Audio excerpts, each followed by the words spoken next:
हम अपने बच्चों को जबरदस्ती डॉक्टर बनने के लिए, इंजीनियर बनने के लिए, साइंटिस्ट बनने के लिए उसके ऊपर दबाव डालने में लगे रहते हैं। कुछ तो बदलाव ऐसा होना चाहिए एजुकेशन सिस्टम में जिससे एक नई दिशा मिले, नहीं तो हमारा जो ज्ञान है वो बूढ़ा हो जाएगा। लेकिन बच्चे का शौक कुछ और है। यहाँ पर बच्चों को रिसर्च नहीं करने दिया जाता, बच्चों को आजादी नहीं है जिसमें वो मास्टर बन सकता है। हम उस तरफ बच्चे को कभी जाने ही नहीं देते। हम बच्चे से पूछते नहीं है, बेटा तू क्या चाहता है। फ्रीडम ऑफ थॉट नहीं है। फ्रीडम ऑफ थॉट खाली हमारे संविधान में, कॉन्स्टिट्यूशन में है, लेकिन रियलिटी के अंदर फ्रीडम ऑफ थॉट नहीं है। कि जननी जने भाग्यवान और भाग्यवान के द्वार पड़े रहे विद्वान। और फिर ये भी कहा जाता है ना कि विद्वान सर्वत्र पूज्यते। हाँ, जो विद्वान है उसकी सब जगह पूजा होती है। व्यक्ति को कब ध्यान में जाना चाहिए, कब अपने आप को मेडिटेशन से जोड़ना चाहिए और किस तरीके से जोड़ना चाहिए।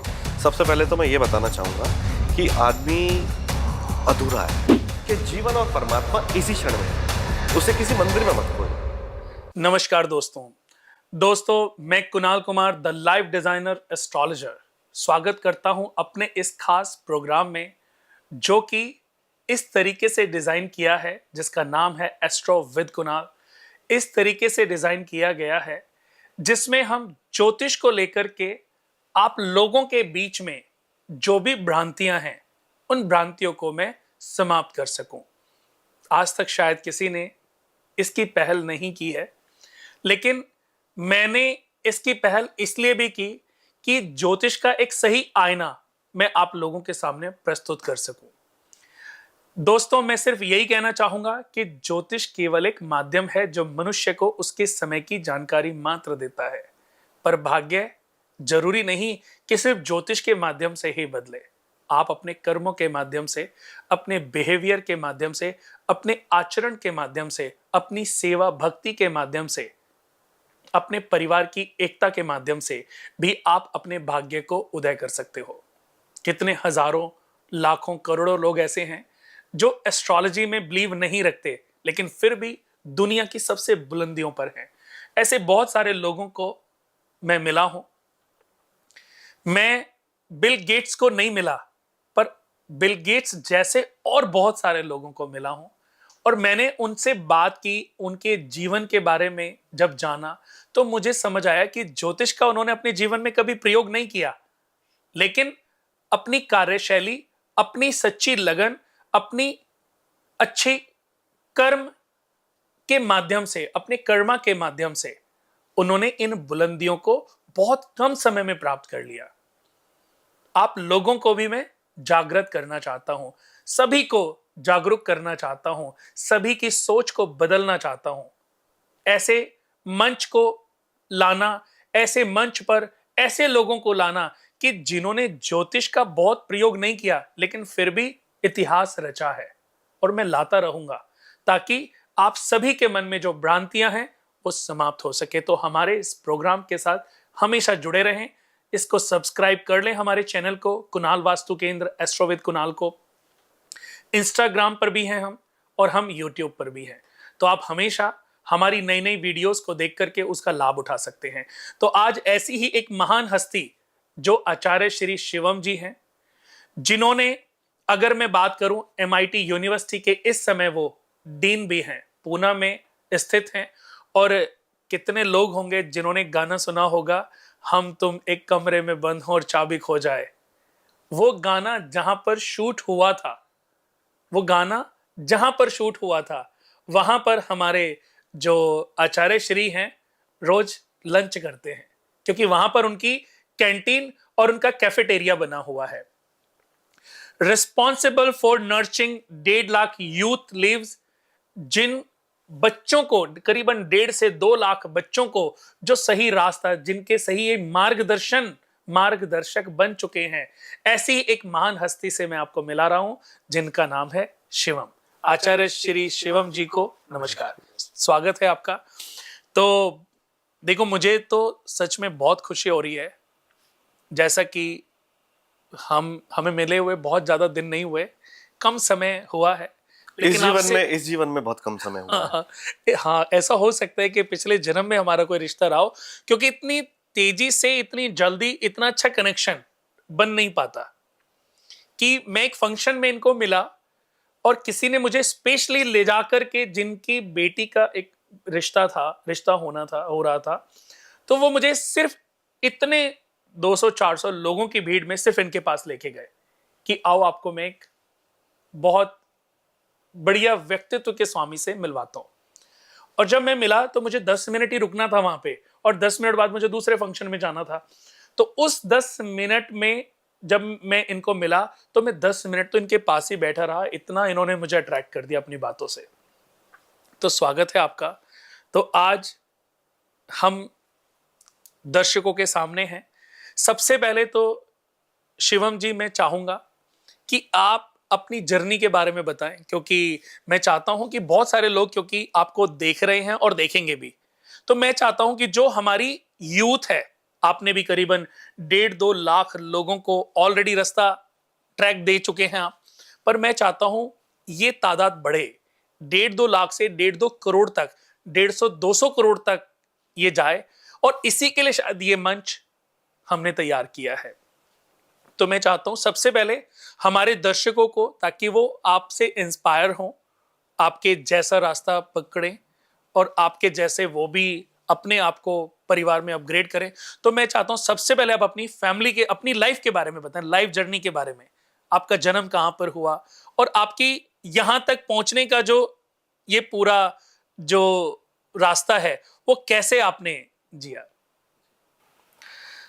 सबसे पहले तो मैं इस बात से आज के इस पॉडकास्ट को शुरू करूंगा कि जो भी दर्शक इसको देख रहे हैं और यहाँ पर जो भी स्टूडियो में सब लोग मौजूद हैं, कि आप सबके भीतर बैठे उस परमात्मा को मैं प्रणाम करता हूं। एक जीवन का एक अनुभव रहा मेरा, इससे पहले कि मैं उस जर्नी की बात करूं, तो उस जीवन के अनुभव में मैंने इस बात को समझा, इस बात को जाना कि जीवन कुछ नहीं है, केवल और केवल इस क्षण में है। ये जो समझने की मेरी यात्रा रही, यही मेरी पूरी जर्नी है। तो इसकी शुरुआत दिल्ली से हुई। दिल्ली मेरा बर्थ प्लेस है। दिल्ली के चांदनी चौक में स्थित पुश्तैनी हवेली है, वहां पर जन्म हुआ और हर तरीके का व्यक्तित्व, हर तरीके का व्यापार, हर तरीके का व्यक्ति मेरे जीवन में संपर्क में आया। ये कहूं कि मैंने जीवन में क्या पाया और क्या समझा, तो यही कहूंगा कि मैंने आदमी को समझा, मैंने आदमी को जाना। और आदमी को तो हम ठीक है अनुभवों के माध्यम से जान भी पाते हैं, लेकिन एक व्यक्तित्व मुझसे छूट गया था जिसको मैं नहीं जान पाया था, और वो था मैं स्वयं। मेरी जो यात्रा रही वो स्वयं को जानने की ही रही। इस शरीर का जन्म दिल्ली में हुआ। इस शरीर ने अनेक प्रकार के अनुभव करे, लेकिन कहीं ना कहीं एक अतृप्ति थी, एक इनकम्प्लीटनेस थी, और वहां से मेरी यात्रा की शुरुआत हुई। चांदनी चौक से देखा जाए तो चांदनी चौक में आपका जन्म हुआ, तो इस जन्म में भी हमारा एक रिश्ता तो है, क्योंकि जो मेरी पत्नी श्री हैं उनका जन्म भी चांदनी चौक में हुआ। क्या बात है, गहरा रिश्ता है। हाँ, बहुत बोलती अब तो करीबन 14 ईयर हो गए हमारी शादी को। बहुत बार उन्होंने बोला चलो आपको पराठे वाली गली में पराठे खिला के लाते पर जाना नहीं हुआ, क्योंकि भीड़ मुझे बहुत कम पसंद है। पर इस बहाने हमारा एक रिश्ता तो है। एक और मैं आचार्य श्री को मिला, जो कि चांदनी चौक के निवासी। वैसे तो मैं बहुत लोगों को, बट इतना क्लोजली मैं शायद नहीं मिलाऊंगा। तो फिर उसके बाद आपकी एजुकेशन भी चांदनी चौक में ही हुई। एजुकेशन दरियागंज में स्थित एक स्कूल है, हैप्पी स्कूल, वहाँ से मेरी एजुकेशन हुई। दिल्ली यूनिवर्सिटी से ग्रेजुएशन हुई। पर कहीं ना कहीं अगर मैं बात करूँ सच्चाई की, तो जो किताबी पढ़ाई थी कभी भी मेरा उसमें मन नहीं लगा, क्योंकि क्लासरूम में जब हमारी टीचर पढ़ा रही होती थी तो जिस सब्जेक्ट पर बात हो रही होती थी, जैसे छोटा सा एग्जाम्पल मैं आपको देता हूँ कि जैसे नेचर पर बात हो रही है, तो नेचर पर ट्रीज के बारे में बात हो रही है, पत्तियों के बारे में बात हो रही है, फूलों के बारे में बात हो रही है, तो जो खिड़की थी मेरी क्लास की, वहां पर मेरा डेस्क लगा होता था और मैं अपनी चेयर पर बैठकर बाहर उस खूबसूरत पेड़ को देख रहा होता था। पर यह बात जो मेरी टीचर थी उनको बिल्कुल पसंद नहीं थी। तो कई बार वो चौक फेंक कर या अपना क्रोध जताकर मेरा ध्यान अपनी ओर आकर्षित करना चाहती थी, और वो कहती थी कि तुम कहाँ देख रहे हो। तो मैं उनसे एक बात बोलता था कि जिस सब्जेक्ट को आप पढ़ा रही हैं मैं उसका प्रैक्टिकल दर्शन कर रहा हूं। तो वहां पर जो टीचर थी उनको लगता था कि ये मुझसे आर्ग्यूमेंट कर रहा है, भाई ये कैसे मुझसे बात कर रहा है, किस तरीके से, क्या। क्रोधित होती थी, बाहर मुझे क्लासरूम के खड़ा कर दिया करती थी और कहती थी कि भाई तुम पूरे क्लास के माहौल को डिस्टर्ब कर देते हो, तो तुम मेरी क्लास में बाहर ही रहा करो। तो ये प्रश्न मेरे भीतर रहता था कि जिस चीज के बारे में बात हो रही है उसी चीज को अगर हम गहराई से समझना चाह रहे हैं तो इसमें आपत्ति क्या है? इसमें कोई बुराई नहीं है इसके अंदर। लेकिन हमारे एजुकेशन सिस्टम के अंदर एक गैप है। गैप ये है कि यहां पर बच्चों को रिसर्च नहीं करने दिया जाता, बच्चों को आजादी नहीं है, फ्रीडम ऑफ थॉट नहीं है। फ्रीडम ऑफ थॉट खाली हमारे संविधान में, कॉन्स्टिट्यूशन में है, लेकिन रियलिटी के अंदर फ्रीडम ऑफ थॉट नहीं है। वो मैंने जाना, और ये मेरा एक एजुकेशन सिस्टम के प्रति एक क्रोध कहें या गुस्सा कहें, नाराजगी कहें, ये मुझे जो है बहुत खटकता था। तो मुझे लगा कि कुछ तो ऐसा होना चाहिए, कुछ तो बदलाव ऐसा होना चाहिए एजुकेशन सिस्टम में जिससे एक नई दिशा मिले। नहीं तो हमारा जो ज्ञान है वो बूढ़ा हो जाएगा। देखिए, एक नदी होती है, अगर नदी बहना बंद कर दे तो क्या होगा? सड़ जाएगी, उसमें से बदबू आने लगेगी। ऐसा ही किताबी ज्ञान जो 50-60 साल, 70-80 साल, 90 साल से चला आ रहा है, आजादी से भी पहले से चला आ रहा है, उसमें भी तब्दीलियां होते रहना चाहिए, उसमें भी अपडेट होता रहना चाहिए। सारा प्रोसेस ओल्ड पैटर्न चल रहा है, तो जो न्यू विजडम है वो हाईलाइट नहीं हो पा रही। प्रॉब्लम एजुकेशन सिस्टम में यह है कि जो टीचर है वो यही समझता है कि मैं ही समझदार हूं, और जो बच्चा बैठा उसको कुछ नहीं आता। तो जब तक हमारा एजुकेशन सिस्टम वैचारिक आजादी नहीं देगा, फ्रीडम ऑफ थॉट नहीं देगा, तब तक ये बात निकलकर बाहर नहीं आ सकती कि बच्चे में पॉसिबिलिटी कितनी है। तो ये एक मेरी सिस्टम से नाराजगी रही स्कूल के दौरान। नहीं, वो तो देखो अभी भी होगी। अभी एक मूवी आई थी तारे जमीन पर, बहुत बड़ा उदाहरण उस मूवी के माध्यम से पेश किया कि एक बच्चे को, जो उसके पिता हैं, वो कोशिश में लगे रहते हैं कि ये टॉपर बने, ये नंबर 100 में से 100 नंबर लाए, 100 में से। आज भी क्या हो रहा है कि हम अपने बच्चों को जबरदस्ती डॉक्टर बनने के लिए, इंजीनियर बनने के लिए या साइंटिस्ट बनने के लिए उसके ऊपर दबाव डालने में लगे रहते हैं। लेकिन बच्चे का शौक कुछ और है। मैं कहता हूं जो शौक है, जिसमें वो मास्टर बन सकता है, हम उस तरफ बच्चे को कभी जाने ही नहीं देते। हम बच्चे से पूछते नहीं है, बेटा तू क्या चाहता है? और इसका बहुत बड़ा उदाहरण है शिवम जी, कि मैंने जीवन में ये देखा भी है, प्रैक्टिकली भी देखा है और पाया भी है कि जननी जने भाग्यवान और भाग्यवान के द्वार पड़े रहे विद्वान। ये बहुत सारे माता पिता को समझना पड़ेगा कि 100 में से 100 नंबर ला करके आप अपने बच्चे को अच्छी एजुकेशन देने की कोशिश तो कर रहे हो, लेकिन आप उसे एक नौकरी दोगे। आप उसको राजा बनाने का रास्ता तो दे ही नहीं रहे। राजा तो वो ऑलरेडी लिखवा करके लाया है, लेकिन आप उसको उस ट्रैक पर चलने ही नहीं दे रहे हो। एक पेंटर होते थे MF हुसैन साहब, क्या पेंटिंग बिकते थी उनकी। आज वो इस दुनिया में नहीं है, लेकिन आज उनकी करोड़ों रुपए की, 100, 200, 500 करोड़ तक की उनकी पेंटिंग्स बिकी हैं। तो आप देखो, क्या कोई बच्चा अच्छा डॉक्टर, इंजीनियर, वैज्ञानिक बनके इतने पैसे कमा पाएगा, कमा पा रहा होगा? हर बच्चे के अंदर अपनी क्वालिटीज होती हैं, उन क्वालिटीज को हमें समझना चाहिए और बच्चे को उसी तरफ प्रेरित करना चाहिए। उसका गॉडफादर उसी डायरेक्शन में बनना चाहिए जिस डायरेक्शन में हमारा बच्चा जाना चाहता है। और फिर ये भी कहा जाता है ना कि विद्वान सर्व पूज्यते। हाँ। जो विद्वान है उसकी सब जगह पूजा होगी, राजा की स्वदेश में ही पूजा होगी।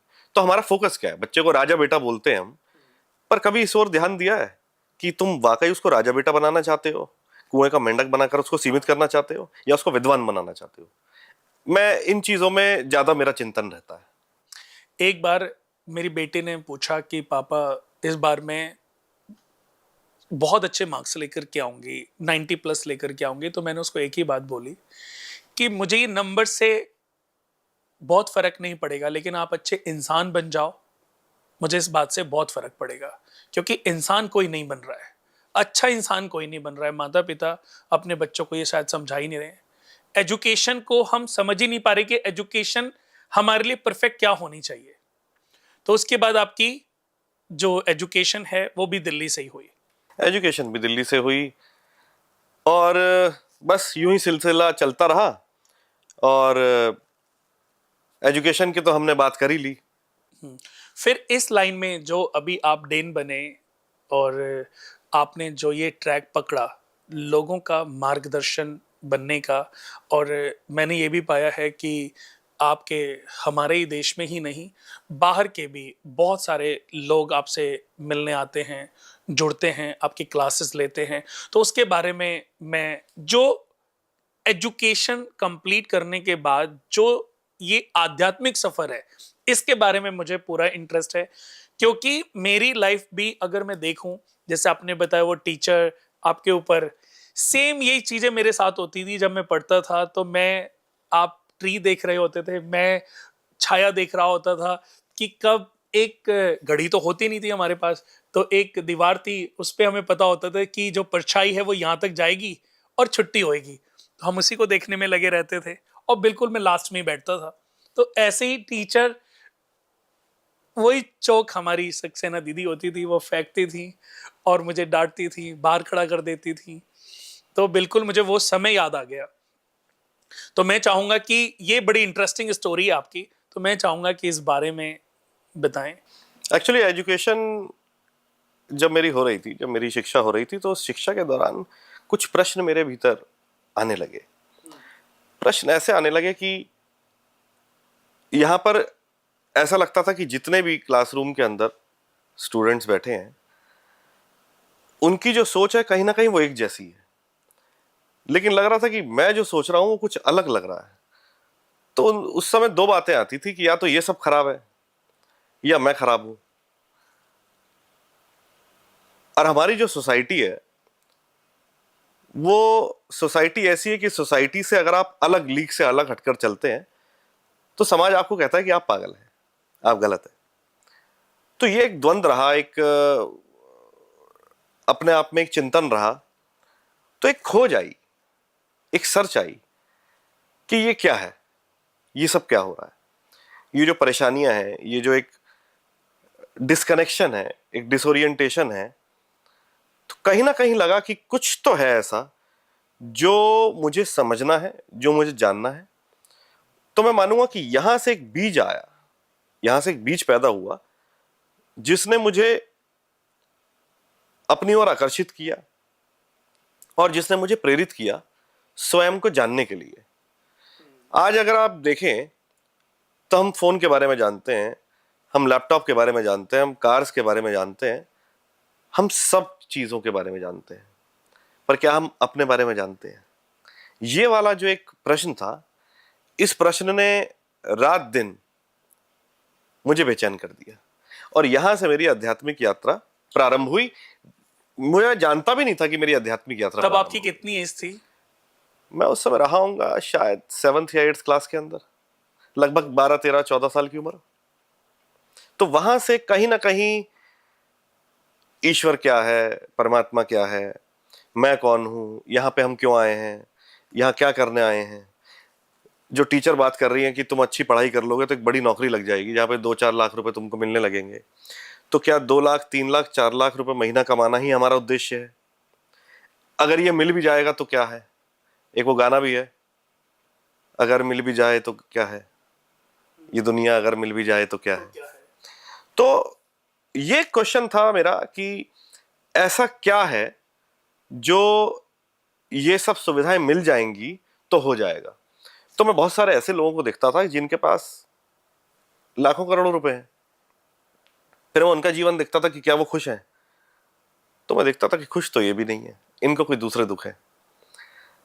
तो फिर ये समझ आया कि शायद कोई ऐसी चीज है कि अगर वो मिल जाए तो शायद सब कुछ लाइफ के अंदर सेट हो जाता है जो पैसा नहीं कर सकता। तो ये सॉर्टेड हो गया कि भाई नौकरी तो करनी नहीं है। ये सॉर्टेड हो गया कि कुछ ऐसा करना है जो कि सिर्फ धन ही नहीं, उससे भी जो बड़ी चीज है वो देता है। तो वो क्या है? तो इस तरीके से एक जर्नी आगे बढ़ी। फिर बहुत सारे महापुरुषों से, बहुत सारे सत्पुरुषों से, बहुत सारे एनलाइटेंड बीइंग्स के साथ मेरी मुलाकात हुई, मेरी यात्रा हुई, उनके साथ काफ़ी डिस्कशंस हुए, बहुत अवधूत, बहुत सारे सिद्ध और बहुत सारे ज्ञानी महात्मा लोग मेरे जीवन में संपर्क में आए, जहां से मैंने बहुत कुछ ज्ञान भी प्राप्त किया, जहां से बहुत कुछ समझा भी। पर वहां पर भी लगा कि यहां भी कुछ ऐसा है जो मुझे नहीं मिल रहा है, कुछ मिसिंग है। ये ऐसा है कि जैसे एक बहुत अच्छी चाय मिल जाए आपको पीने के लिए, उसमें मैं चीनी ना डालूं, तो आपको वो जितने भी एलिमेंट्स उसके अंदर हैं, चाहे वो पत्ती है, चाहे वो इलायची कुछ है, ना कुछ कमी वो कुछ ना लगेगी, कुछ कमी लगेगी आपको। तो इस तरीके से लाइफ के अंदर ना एक रस जो था, वो एक टेस्ट नेक्टर, वो लाने के लिए टेस्टलेस चीनी था। जरूरी थी एग्जैक्टली। तो मैं और उस वही मिठास को मिसिंग ढूंढ थी। रहा था। वो उस मिठास को ढूंढ रहा था कि वो मिठास जो है वो मिसिंग है। यात्रा चलती रही तो मेरा सेल्फ रिसर्च रहा, बहुत सारी एक्सपेरिमेंट्स मैंने करे अपने आप के ऊपर, और फिर वो एक्सपेरिमेंट्स भी चलते रहे। पर उन एक्सपेरिमेंट्स के साथ साथ एक और भी चीज मेरे अंदर थी। मुझे नृत्य में, कला में, डांस, ड्रामा, म्यूजिक, पोइट्री, इन सब चीजों में मेरी बहुत रुचि थी।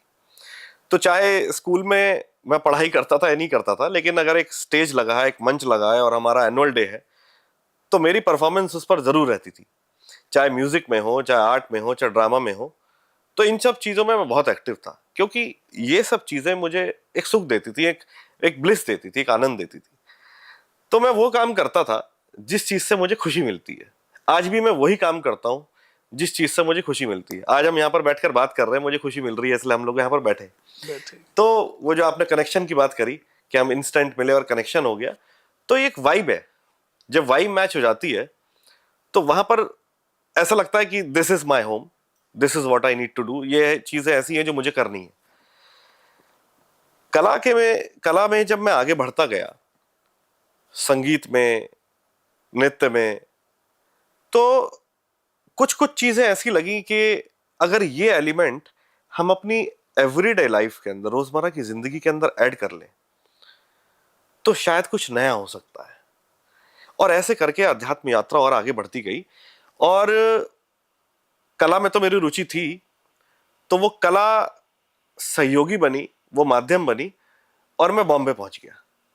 अच्छा, यहाँ से दिल्ली से मैं बॉम्बे पहुंच गया। तो किसी कोई एड्रेस, पर्टिकुलर एड्रेस पे किसी से मिलने, या ऐसे ही चले गए? मेरे पास कोई एड्रेस नहीं था। जैसे पुराने समय में मैंने देखा बहुत सारे बड़े बड़े जो आज फिल्म स्टार बने, वो जब उनकी जर्नी सुने थी जी, ट्रेन में बैठे और बॉम्बे पहुंच गए। मेरे साथ कुछ कुछ समझिए आप ऐसा ही हुआ। बस मुझे इतना पता था कि मुझे बॉम्बे में कहाँ जाना है। एक्टिंग करने तो नहीं गए थे? मैं एक्टिंग ही करने गया था, क्योंकि मेरे यहाँ पे स्टेज प्लेस बहुत होते थे। मैं थिएटर आर्टिस्ट भी रहा हूँ। तो मुझे एक खिंचाव रहा, एक अट्रैक्शन रहा, और मुझे उस अट्रैक्शन ने बॉम्बे बुला लिया। मुझे वहां पर ये नहीं पता था कि मुझे जाना कहाँ पर है। अच्छा, तो कभी ट्राई किया आपने कुछ ये जो टीवी मेरे आर्टिस्ट? काफी सारे टीवी प्रोग्राम्स भी आए, कुछ एक आधी फिल्म भी हैं जो आई। पर उस पीरियड के अंदर तो एक बहुत रस आता था, एक एंजॉयमेंट थी, एक फन था। लेकिन वहां पर रहते हुए भी कुछ ऐसा लगा जो एक मिसिंग है। और आप विश्वास नहीं मानेंगे कि जब मैं यहाँ से बॉम्बे गया, तो मुझे नहीं पता था कि मुझे जाना कहाँ पर है। लेकिन कुछ ऐसे साधु संत थे, कुछ आश्रम थे जहां से मेरा कनेक्शन था। तो जब ये चर्चा हुई, ये डिस्कशन हुआ, तो एक साधु महात्मा थे, उन्होंने कहा कि आप गोरेगांव जाइए। गोरेगांव के अंदर एक आश्रम है, वहां पे आपको रहने का और भोजन का स्थान मिलेगा, वहां पर आपकी व्यवस्था हो जाएगी, और कुछ समय आप वहां पर बिताइए। तो वहां पर कुछ समय मैंने बिताया। बहुत तेज बारिश हो रही थी, लेकिन पता चला कि जब मैं उस स्थान पर पहुंचा, तो वहां पर कोई वो स्थान था ही नहीं। और वहां पर इतनी तेज बारिश थी कि वो पहाड़ी के ऊपर वो स्थान था। तो एक डिसअपॉइंटमेंट भी हुई कि ये क्या हो गया, और सडनली एक शॉक सा लगा। पर अंदर से एक आवाज आई कि हिम्मत नहीं हारनी जीवन में। तो वहां से फाइंड आउट करके फिर दूसरा स्थान कौन सा था, फिर एक दूसरे आश्रम में मैं गया। फिर वहां पर 2-4 दिन, 5 दिन मैंने बिताए। वहां पर थोड़ा समझा, शहर को समझा। पानी इतना, घुटनों तक पानी भरा हुआ था। अच्छा। और हाथ में एक छाता था, मैं घूम रहा था वहां पर। तो अब लगता है कि वो क्या स्ट्रगल थी या क्या कौन से था। सन की बात है? ये बात है 2013-14 की। अच्छा। ये 2014 की बात है जी। 2014 8 जुलाई की बात है। तो उस समय ये माहौल देखकर एक यंग बॉय कहेंगे उसको, एक घबराहट हुई, एक एक आशा भी थी, एक होप भी थी, एक मोटिवेशन भी था। और अकेले मैं इतना होमसिक रहा कि मैं स्कूल के साथ आज तक कभी किसी ट्रिप पर नहीं गया। हाँ, तो घर से मेरा एक ऐसा अटैचमेंट रहा, लेकिन फर्स्ट टाइम मेरी लाइफ में ऐसा था कि इतने दिन के लिए मैं बाहर जा रहा हूँ अपने घर से। कितने भाई बहन हैं आप? एक यंगर सिस्टर है, छोटी सिस्टर है, शी इज मैरिड। और वहां पर मेरा जाना, वहां पर इस तरीके का स्ट्रगल देखना, तो धीरे धीरे धीरे जहां चाह वहां रहा। तो जब मैं आगे बढ़ता गया, उस शहर को समझा, तो उस शहर को समझने में शुरू में तो बहुत कठिनाई हुई, लेकिन बाद में एक आत्मीयता सी हो गई, एक प्रेम हो गया उस शहर के साथ। और वहां पर फिर बहुत काम किया, 5-6 साल तक लगातार वहां पर निरंतर काम मेरा चलता रहा। वहीं पर। तो फिर आप पूना कैसे आए? फिर उसके बाद 2017 में एक सीरियल की शूटिंग के दौरान, वो कंप्लीट हो गई थी, मन में एक थॉट आया। अच्छा, आपने तब तक कुछ शूट्स कर लिए थे कुछ सीरियल? मैं 2014 से पहले से भी, जब मैं दिल्ली में था तब भी मेरा ये काम चल ही रहा था। कभी कोई टीवी सीरियल है, कभी कोई मूवी है, एड फिल्म है, कुछ ना कुछ मेरा चलता रहा। साथ साथ थिएटर भी चलता रहा मंडी हाउस में। तो उससे कोई बहुत खास कमाई नहीं हुई? एक्चुअली फोकस मेरा उस समय कमाई का एक्चुअली था नहीं। हाँ, वो मुझे लगता है कि फोकस आपका वो नहीं था, इसलिए आप फिर अपने आप को डाइवर्ट। और मैं ये भी नहीं कहूंगा कि मैंने फ्री में काम किया, वहां से अर्निंग होती थी, लेकिन मेरा जो प्राइम फोकस था, क्योंकि घर से सारी सुविधाएं तो थी ऑलमोस्ट, और एक सुविधाओं के साथ साथ एक हौसला था कि मेरे जो फादर हैं उनका बहुत बड़ा योगदान है, मेरी मदर का बहुत बड़ा योगदान है, सिस्टर का बहुत बड़ा योगदान है। तो ये लगता था कि पीछे कोई है जो ये कह रहा है कि तुम अपना पैशन जो है उसको परस्यू करो और हम तुम्हारे साथ हैं। ये नहीं तो बहुत सारे जो लोग हैं उनके साथ घर पे एक तालमेल नहीं होता, उनको लगता है ये क्या कर रहे हो, समय बर्बाद कर रहे हो। लेकिन मेरे परिवार वालों ने कभी ऐसी बात मुझे नहीं कही। और इससे पहले जो मेरे फादर थे उनका एक बिजनेस भी था, उस बिजनेस के अंदर भी वो कभी नहीं चाहते थे कि मैं उस बिजनेस में इन्वॉल्व हूं, लेकिन उसका भी मैंने अनुभव लिया था। और वहां पर भी किस तरीके से डीलिंग होती है, किस तरीके से जब कोई कस्टमर आता है तो उससे कैसे बात करी जाती है, तो वो एक बाजार का जो एक माहौल है वो भी मैंने अनुभव किया था। लेकिन जब कस्टमर वहां पर आते थे तो एक चीज मुझे आज भी उनकी याद है, वो मेरे फादर से एक बात कहते थे कि भाई साहब आप इसको यहां मत बैठाइए, ये कहीं और जाने के लायक है, यहाँ के लिए नहीं बना। ये यहाँ के लिए नहीं बना। तो उस समय मुझे भी बहुत अजीब लगता था, बहुत वियर्ड लगता था। और फादर हंस के चुप हो जाते थे, वो कहते थे हाँ बात तो सही है आपकी। पर आज अगर मैं देखूं तो मुझे लगता था कि मैं बहुत सारे अनुभवों के साथ गुजर रहा था। तो 2017 में कुछ ऐसा हुआ कि मुझे लगा कि बस एक अंदर से प्रेरणा आई कि मुझे वापस दिल्ली पहुंच जाना है। जब मैं वापस दिल्ली पहुंच गया तो दिल्ली पहुंच जाने के बाद कुछ वक्त के लिए मैं खाली था, मेरे पास कुछ काम था नहीं, और मुझे ये भी समझ नहीं आता मैंने सब छोड़ के वापस कैसे मैं आ गया। लेकिन अंदर की प्रेरणा थी, और मैंने आपको बताया कि जो भी मुझे भीतर से प्रेरणा होती है मैं उस प्रेरणा के हिसाब से ही चलता हूं। तो जब मैं वापस आ गया तो कुछ समय के बाद एक ऐसा एनवायरनमेंट बना कि मेरी साधना पुनः और गहराई में जाने लगी। जैसे जैसे साधना और गहराई में जाने लगी, लोग मिलने जुलने शुरू हो गए, लोग मिलने लगे, उनके साथ डिस्कशंस होने लगे, अपनी प्रॉब्लम डिस्कशन करने लगे, हम मेडिटेशन करने लगे, और धीरे धीरे करके एक कम्युनिटी बिल्डिंग होने लगी, एक ग्रुप फॉर्म होने लगा। वहां से एक यात्रा प्रारंभ हो गई अध्यात्म की। और एक समय ऐसा आया कि 2019-20 से मेरे पब्लिक टॉक्स होने लगे, चाहे वो कॉर्पोरेट हो, चाहे वो यूनिवर्सिटीज हो, चाहे वो शैक्षणिक संस्थान हो, चाहे वो व्यापारिक संस्थान हो। तो ऐसे ऑर्गेनाइजेशंस के अंदर मेरे टॉक्स होने लगे। तो वहां पर जब मेरा यूनिवर्सिटी में एक टॉक रहा, MIT यूनिवर्सिटी में, तो वहां के जो चेयरमैन थे, वहां के जो संस्थापक हैं, उन्होंने एक इच्छा जताई मुझसे बात करने की कि जिस मिशन पर, जिस उद्देश्य पर आप काम कर रहे हैं वो उद्देश्य बहुत अच्छा है। पहले उन्होंने मेरे मन की बात जानी कि आप क्या चाहते हैं। तो मैंने उनसे एक बात कही कि मैंने जो अपने जीवन में अनुभव करे हैं, मैं चाहता हूं कि ये अनुभव मैं सबके साथ बांटूं। तो उन्होंने ये इच्छा जताई कि ये बहुत अच्छा होगा कि एक प्लेटफॉर्म है विश्वविद्यालय का, यहां पर आप अपने अनुभवों को सभी स्टूडेंट्स के साथ साझा करें, और इनकी लाइफ के अंदर भी एक ट्रांसफॉर्मेशन आए, एक चेंज आए, एक परिवर्तन आए, इस पर अगर हम लोग काम करें तो बहुत अच्छा होगा, क्योंकि उनकी भी यही इच्छा थी, उनका भी यही उद्देश्य था, उनका भी ये पर्पस था। वो भी एक अध्यात्म जगत से ताल्लुक रखते हैं, अध्यात्म जगत से बहुत करीब से वो जानते हैं अध्यात्म को। और इस यूनिवर्सिटी को अध्यात्म शास्त्र की वैज्ञानिक प्रयोगशाला भी कहते हैं, स्पिरिचुअली ओरिएंटेड साइंटिफिक लैबोरेटरी। इस बात से मैं बहुत प्रभावित हुआ। वैसे तो बहुत सारी यूनिवर्सिटीज हैं, बहुत सारे एजुकेशन इंस्टीट्यूशंस हैं, लेकिन यहां पर एक ऐसी खूबसूरत चीज हुई कि मुझे लगा कि यहां पर कुछ अपॉर्चुनिटी है जहां मैं अपनी बात को लोगों के समक्ष रख सकता हूं, एक प्लेटफॉर्म अच्छा है। तो ऐसा करके मेरी यहां पर नियुक्ति हो गई और एज अ डीन मैं यहां पर काम कर रहा हूं। ये तो बहुत ही अच्छी बात है कि आपको सही रास्ता और सही जगह मिल गई। और बहुत सारे ऐसे लोग हैं शिवम जी कि मैंने देखा है कि लोग सोचते रह जाते हैं, लेकिन ना उनको कभी सही रास्ता मिल पाता और ना कभी सही स्थान मिल पाता। तो उसकी वजह से ऐसे बहुत लोग होंगे जिनके अंदर बहुत सारा अथर ज्ञान है, वेदों का ज्ञान है, लेकिन वो सिर्फ उनके अंदर ही है, क्योंकि उनको एक्सप्लेन करना अच्छे से नहीं आता, उनको जगह अच्छी नहीं मिल पाती, उनको रास्ता अच्छा नहीं मिल पाता। शायद इसकी भी कोई वजह रही होंगी, बट खुशी इस बात की है कि आपको सही मंजिल मिल गई। तो उसके ये कब की बात है?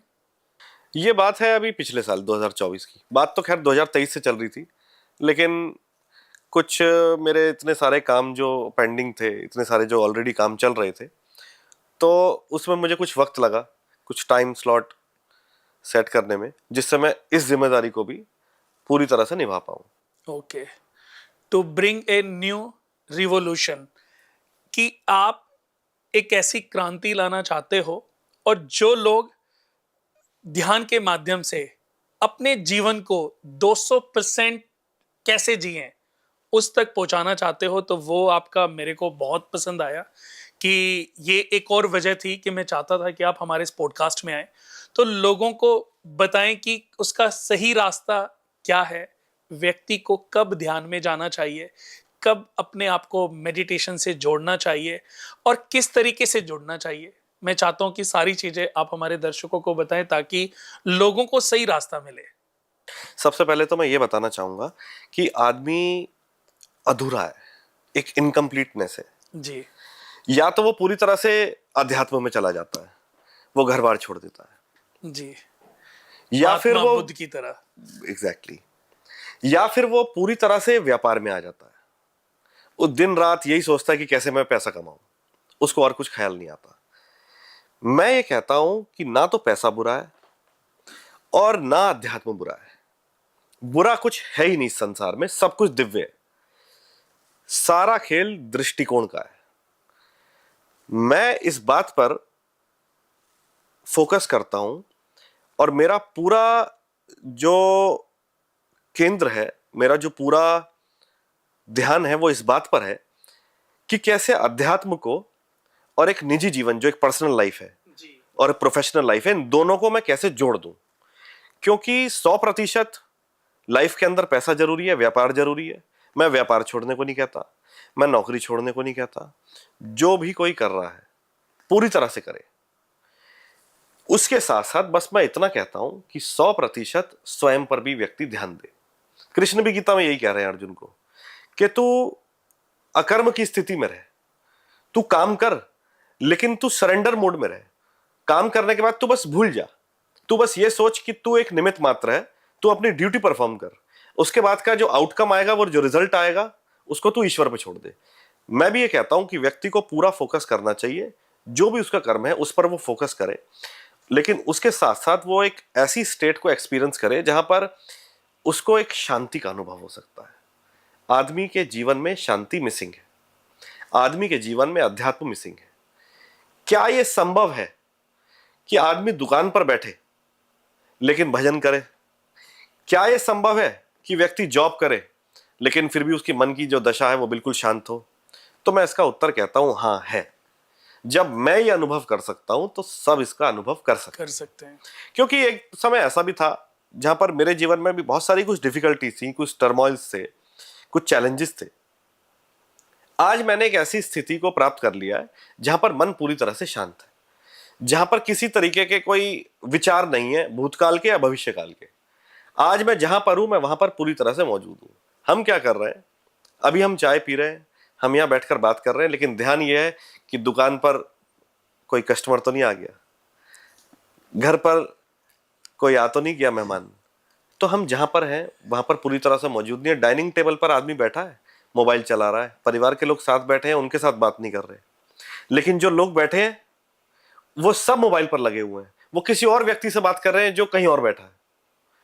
तो एक उस पल को एंजॉय नहीं कर रहे जो पल अभी है। एक चुटकुला भी है। एक चुटकुला ऐसा है कि एक दिन घर में सब लोग मिलने आए, तो जो घर के मुखिया थे वो बहुत चिंतित हो गए कि ऐसा कैसे हो गया, आज सब एक दूसरे से बात कर रहे हैं। तो किसी ने बताया कि भाई घर का वाईफाई जो है वो बंद कर दिया है। और फिर छोटे बच्चे ने वाईफाई बंद कर दिया, तो वो छोटा बच्चा अपने दादाजी से कहता है कि आज समझ आया कि घर में जो लोग रहते हैं वो भी अच्छे हैं। तो आप देख रहे हैं कि किस तरीके से एक चेंज आ गया है कल्चर के अंदर कि हम बैठकर बात नहीं कर पा रहे, हम उस मोमेंट को एंजॉय नहीं कर पा रहे।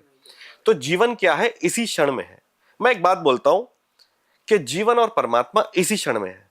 उसे किसी मंदिर में मत खोजना, स्वयं में भीतर में उतर जाना, आंखें बंद कर लेना, वही मंदिर है, वो वहां बैठा तुम्हारा परमात्मा इंतजार कर रहा है। इंतजार कर रहे हैं।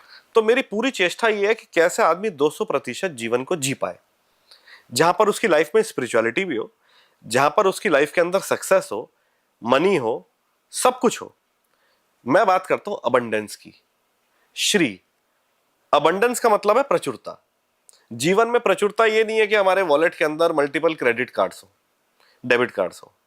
वो एक फॉर्म ऑफ लक्ष्मी कह सकते हैं उसको, पर अबंडेंस नहीं है वो। जो अबंडेंस है श्री, वो तो तब आएगी जब आपके घर के अंदर सब लोग खुश हैं, प्रसन्न है, आपको लाइफ में कोई स्ट्रेस नहीं है, आपको नींद बहुत अच्छी आती है। अगर आज के समय में आदमी बहुत अच्छी तरह सोता है, मैं मानता हूं कि सबसे बड़ा धन्यभागी है वो आदमी। तो मैं इन चीजों पर काम कर रहा हूं। कुछ स्ट्रेस मैनेजमेंट की टेक्निक्स हैं, कुछ लाइफ चेंजिंग हैक्स हैं, कुछ प्राणायाम मुद्राएं हैं, कुछ जीवन की जो सूत्र हैं, उनको इस तरीके से एक पैकेज बना करके मैं काम कर रहा हूं अंतर यात्रा पे। अंतर यात्रा मैंने एक कार्यक्रम डिजाइन किया है, अंतर यात्रा एक आंतरिक क्रांति, और इंग्लिश में हमने उसका नाम दिया inner journey the revolution with in. देखिए, बाहर तो बहुत क्रांतियां हो रही हैं, भीतर जिस दिन क्रांति घटित होगी ना, उस दिन सही मायने में क्रांति है। तो मेरा पूरा जो उद्देश्य है वो यही है कि कैसे एक आंदोलन हो जाए स्वयं के भीतर, कैसे एक जागृति आ जाए। अंतरात्मा को अंतरात्मा जागृत जिस दिन करना। जाग जाएगी, वो जो चक्षु हैं जो बाहर देख रहे हैं, वो चक्षु जिस दिन भीतर का देखना शुरू कर देंगे, प्रारंभ कर देंगे, उस दिन जीवन के अंदर एक आंदोलन आ जाएगा, उस दिन एक नई क्रांति आ जाएगी, और उस दिन एक नए आदमी का अवतरण होगा। तो इंसान बिल्कुल आज उसी तरीके से तो कर रहा है कि जैसे एक मृग है, उसके अंदर एक कस्तूरी है, और हिरन उस कस्तूरी की सुगंध जो उसके अंदर से विकसित हो रही है, वो उस सुगंध को सूंघते सूंघते पूरे जंगल में घूमता भागता कस्तूरी रहता कुंडल बसे, हाँ। मृग ढूंढे जगमाही। जगमाही।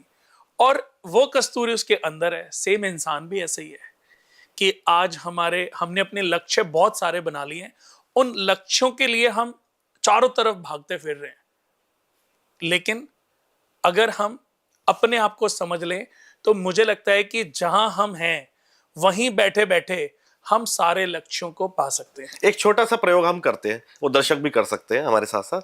आप बिल्कुल रिलैक्स होकर बैठ जाए, आंखों को बिल्कुल बंद कर लीजिए, बिल्कुल रिलैक्स हो जाइए, पूरा ध्यान अपनी सांसों पर। Inhale and exhale. सिर से पांव तक पूरे शरीर को देखते रहेंगे, और जैसे जैसे सिर से पांव तक प्रत्येक अंग को देखेंगे, शरीर बिल्कुल शिथिल हो जाएगा, बिल्कुल शांत कर देंगे अपने शरीर को। जैसे ही शरीर शांत होगा, श्वास भी शांत हो जाएगी।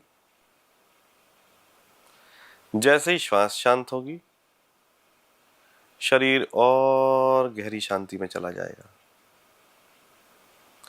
पूरा ध्यान अपनी श्वास पर केंद्रित रखेंगे। श्वास भीतर जा रही है, श्वास बाहर जा रही है।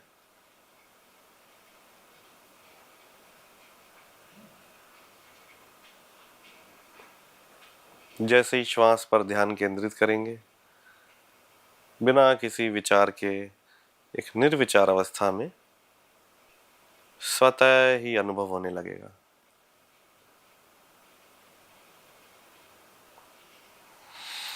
गहरी सांस अंदर, गहरी सांस बाहर, दोनों हथेलियों को रगड़ेंगे और चेहरे पर स्पर्श करेंगे और धीरे से आंखें खोल लेंगे।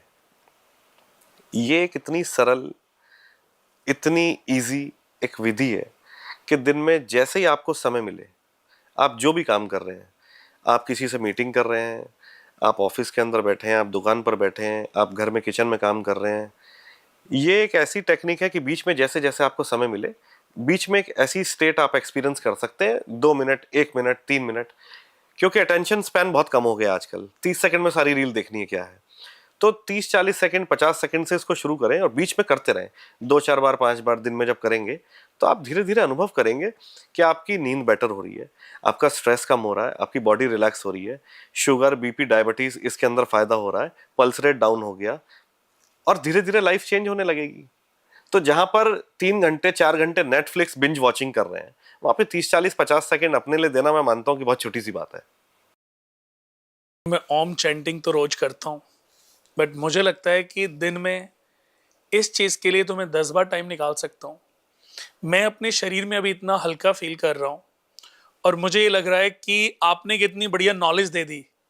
दोस्तों, मैं तो करने वाला हूँ रोज, और ये मेरा सजेशन है कि इसमें ना पैसे लगे, ना बहुत समय लगा, और आपको ठीक करने का एक इन्होंने मूल मंत्र बहुत ही इजी रूप में, वो कहते हैं ना, बिल्कुल हींग लगे ना साइंटिफिक, फिट करी, रंग हींग भी लगे ना फिट चोखा करी, है। रंग भी चौका।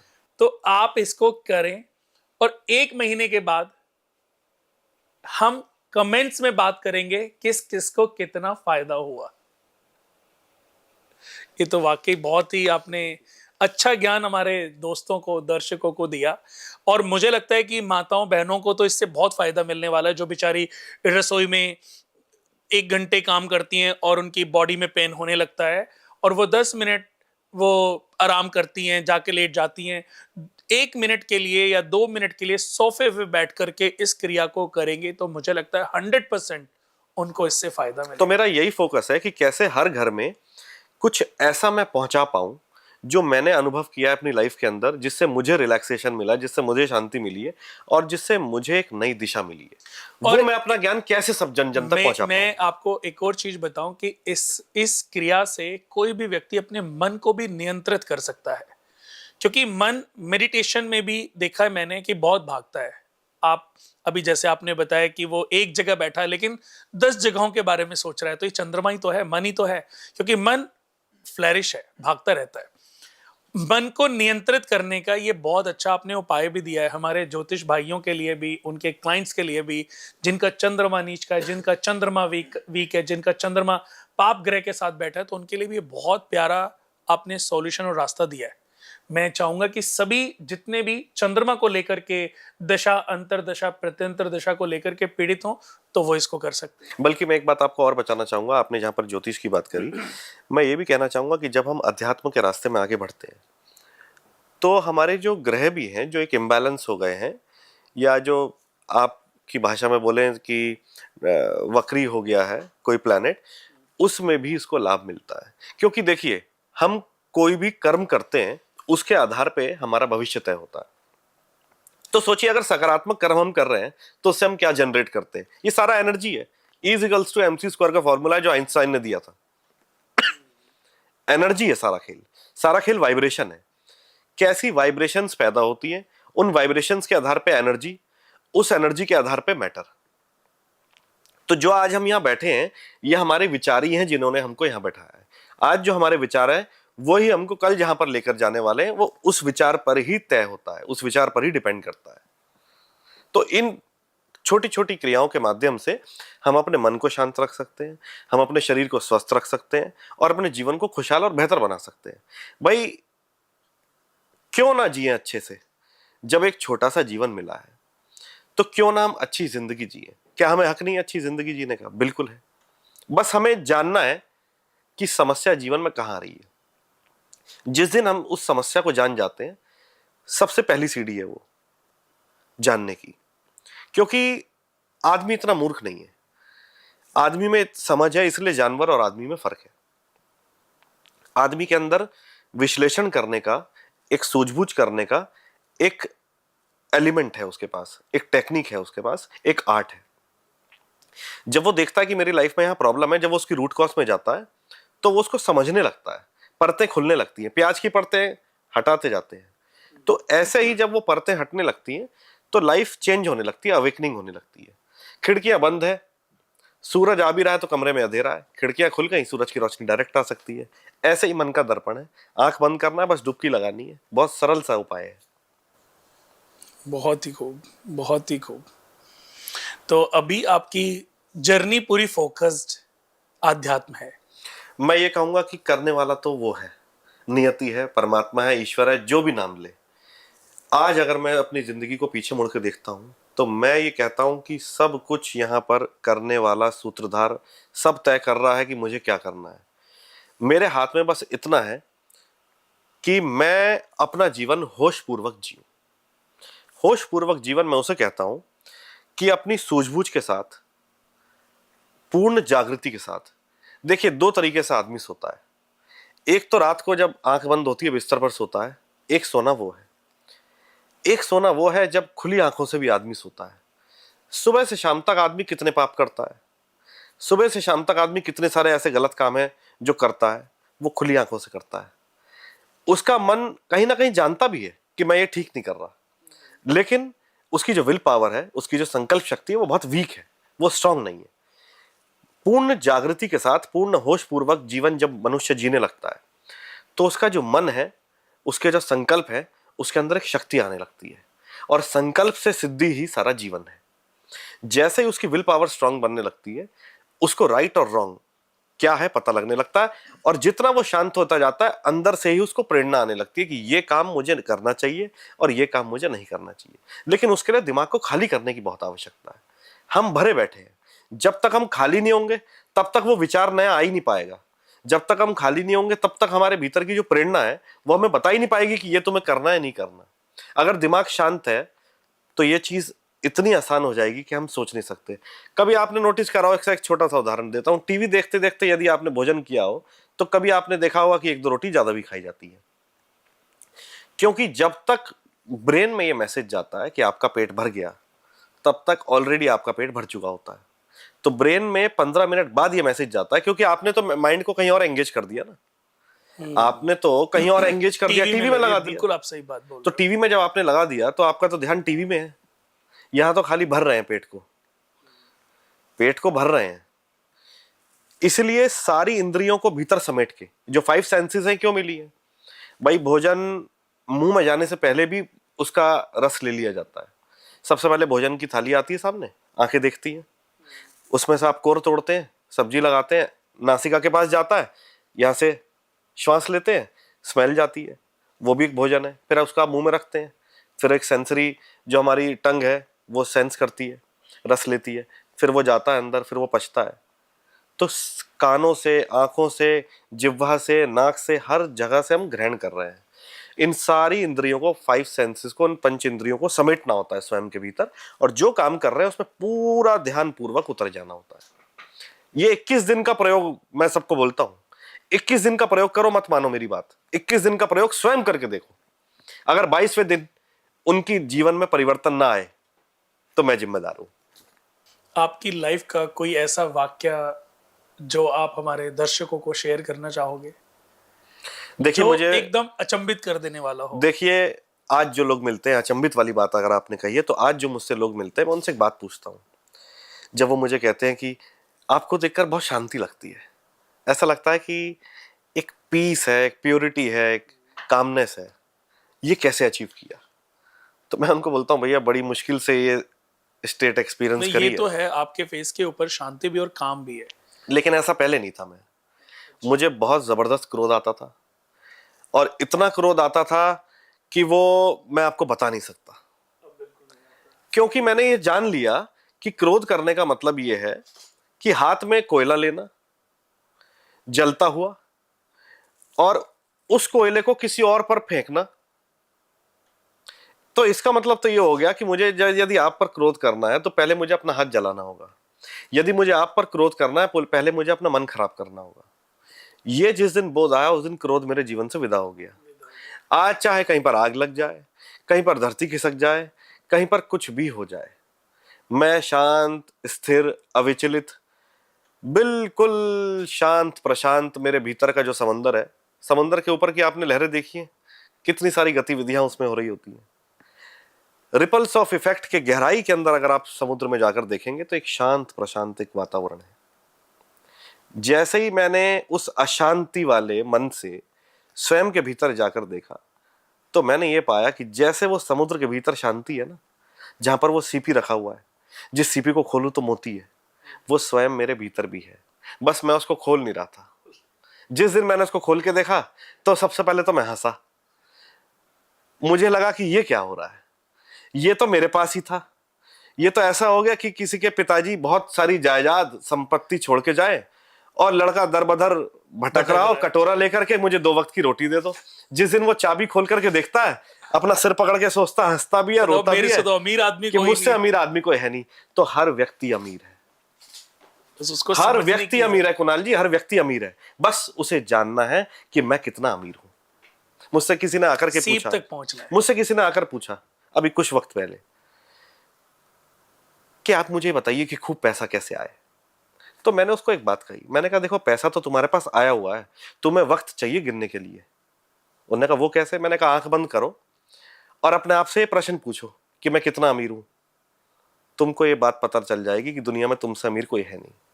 तो जिस दिन व्यक्ति ये अनुभव करने लगता है अपने जीवन में कि मेरे पास क्या है, जिस दिन वो गहराई में जाता है, जिस दिन वो समुद्र की गहराई के अंदर जाकर के, स्वयं के भीतर के समुद्र की गहराई में जाकर के वो जानता है कि ये धन वैभव संपदा तो बहुत छोटी बात है, मेरे पास तो सब कुछ है।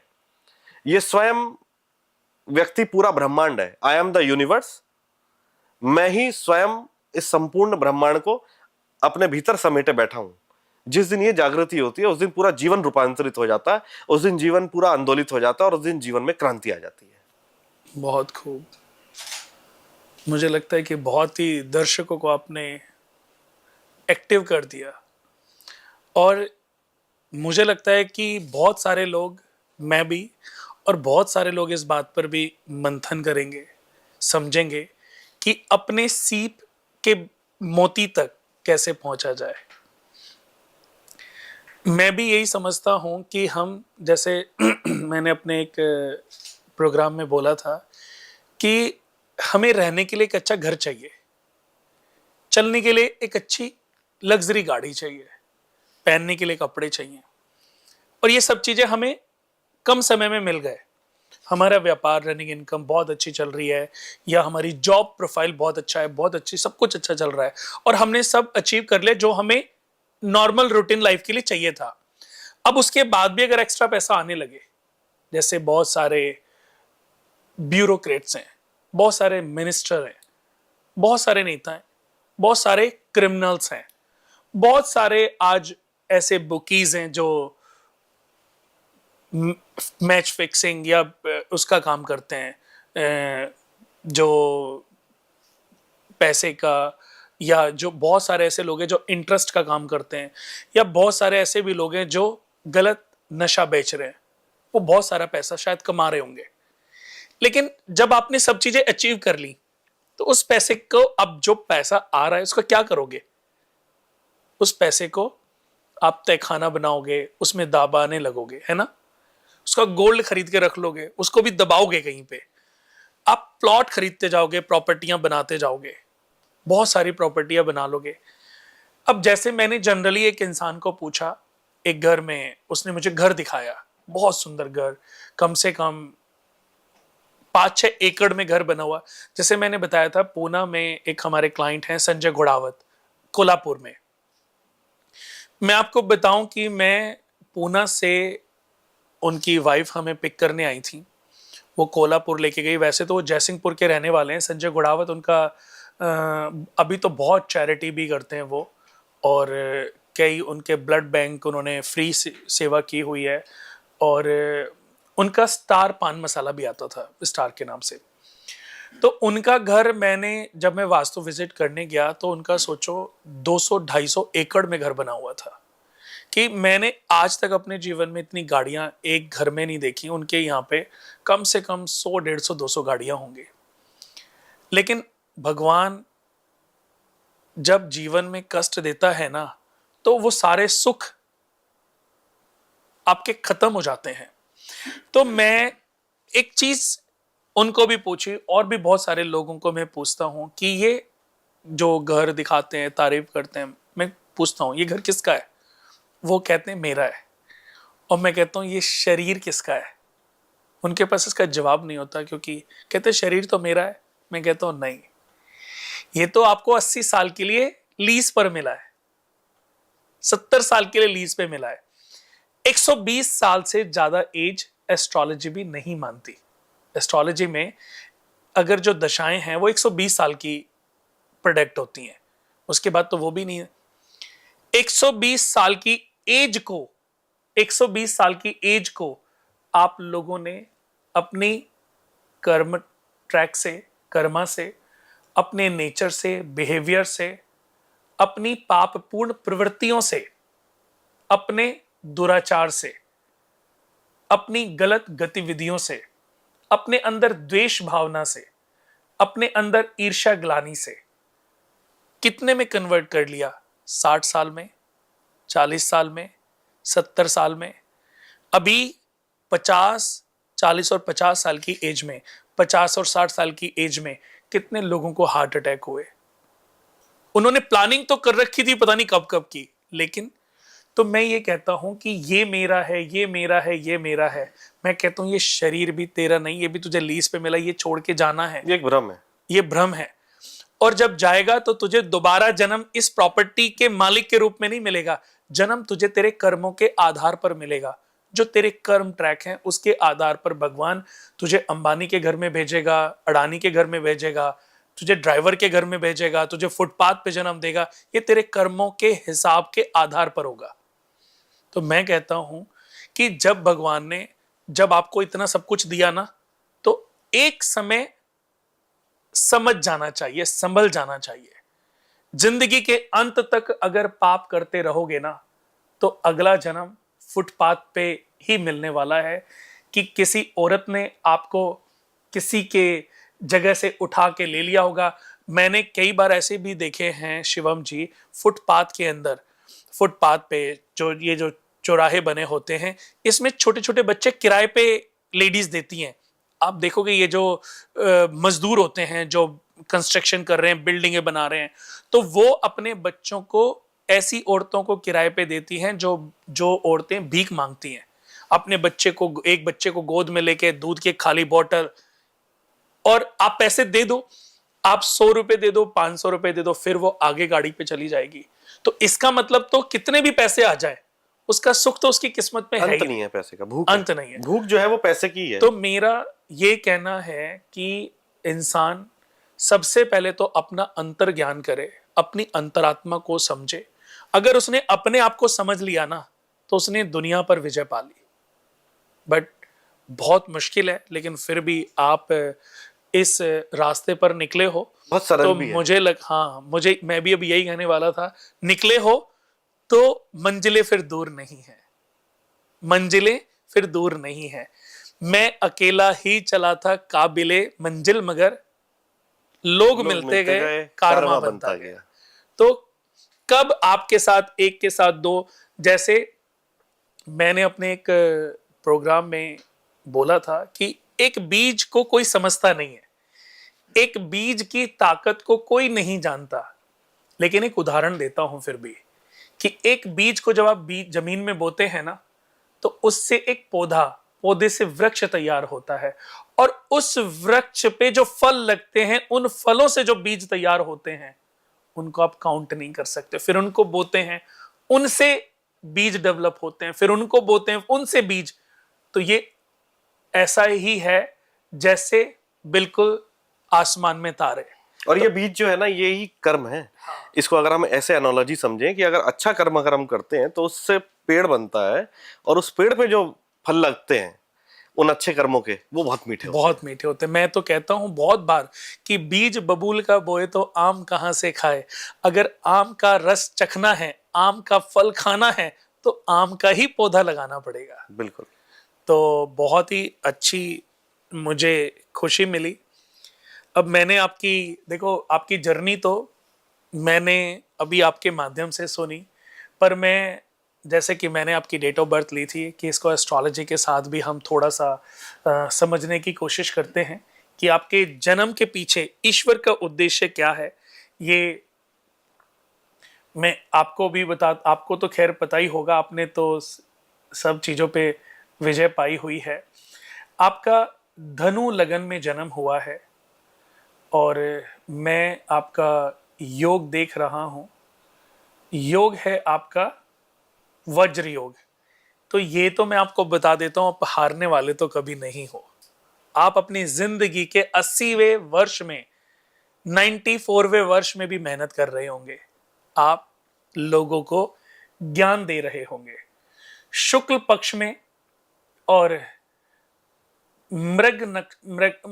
मघा नक्षत्र के, अभी देखो वैसे तो ये मूलों में काउंट होते हैं, मघा नक्षत्र मूलों में काउंट होता है, पर मैं दर्शकों बता दूं कि मघा नक्षत्र के चौथे चरण में अगर कोई भी व्यक्ति जन्मा है, चौथे चरण में अगर कोई भी व्यक्ति जन्मा है, तो वो गूढ़ ज्ञान प्राप्त कर लेता है। यानी कि अपने अंतर ज्ञान से, अपनी अंतरात्मा से, अपने आप को समझ के वो इतिहास रचने का काम करता है।